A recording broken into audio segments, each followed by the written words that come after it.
Nina po. Ninang. Ninang? Ganda na kasama natin si Nanay Ninang. Ito kasama natin si Nanay Nina. Kasi yun po. Dito tayo sa bayan ng bayan ng Uyugan. Ayun, bayan na tayo ng Uyugan. Ayun, si Nanay. Ang ganda ng pangalan ni Nanay. Nanay na, Ninang pa. Nanay Ninang mo talaga? Si Ma'am, si Ma'am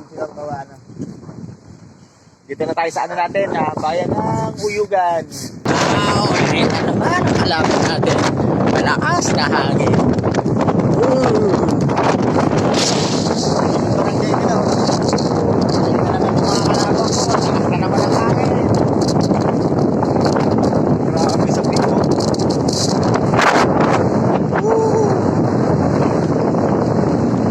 Kalaba naman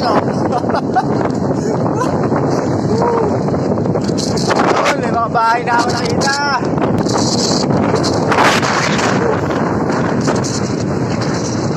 Pababae, napapatakbo ko sa akin.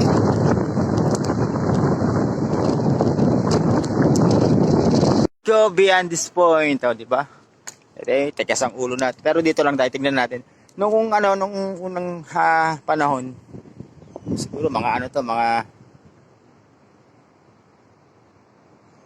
mga 1800s, 1700 kasi nakita natin mga simbahan nila rito, mga ganun na mga pagkakatayo. Ano raw to? Yung balon. Kaya lang makita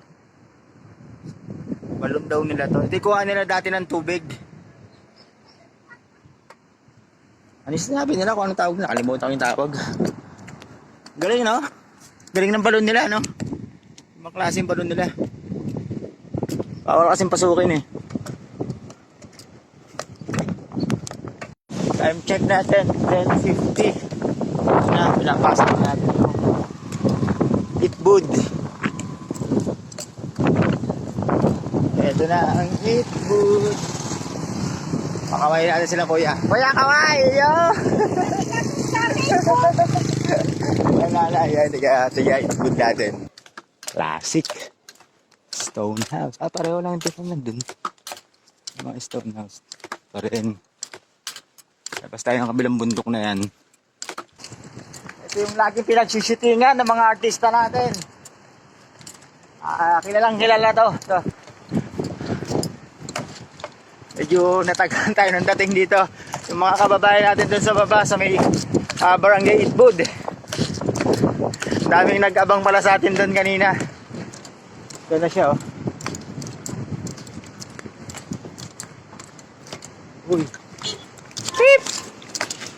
Ito yun, oh. Diba? Yan na naman.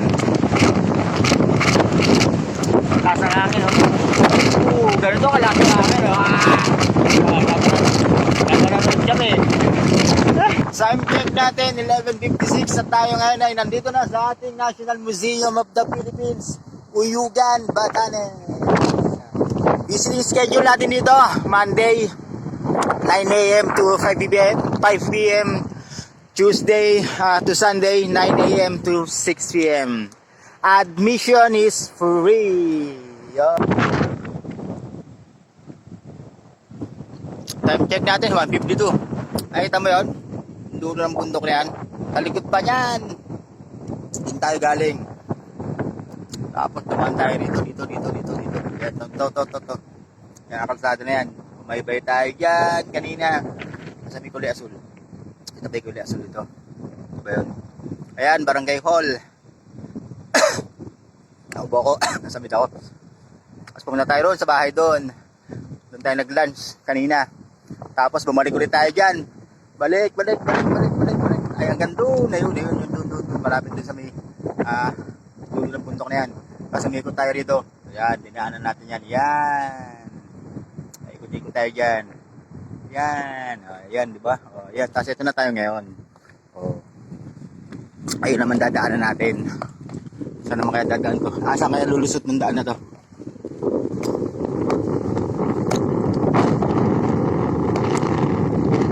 Ano ba na to? Barangay Imnabu. Imnabu.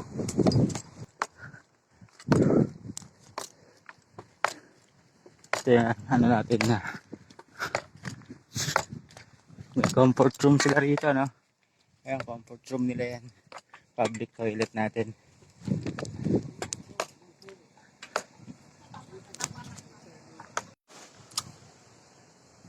Dito tayo sa Jora Damaraan. Puro downhill. Ito mahirap, no? Pag downhill. Kumbaga sa sasakyan, panay ang tapak mo sa preno. Tapos tumudulas yung gulong, parang ganun. Kaya mahirap yung downhill sa amin, mga umaakit ng bundok.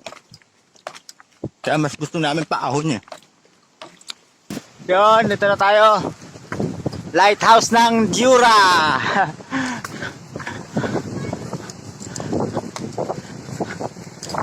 Ayan na siya, oh.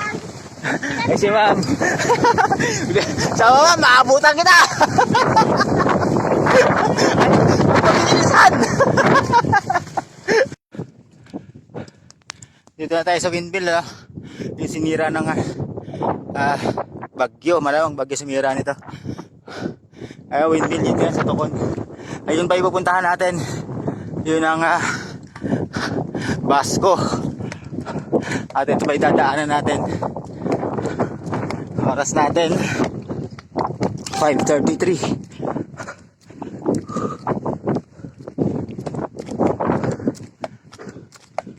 Yun. Kita ba? Yan, yan, dadaanan natin. Ang dami naman daan ito. Saan ba ako dadaan?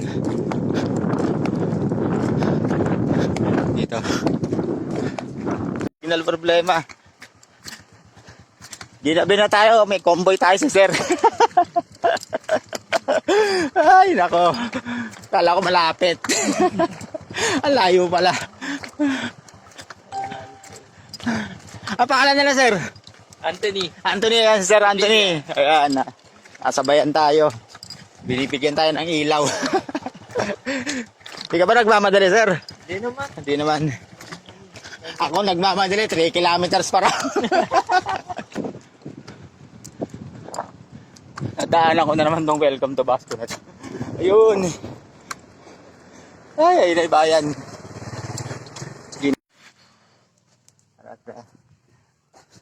Touchdown na natin yung ano,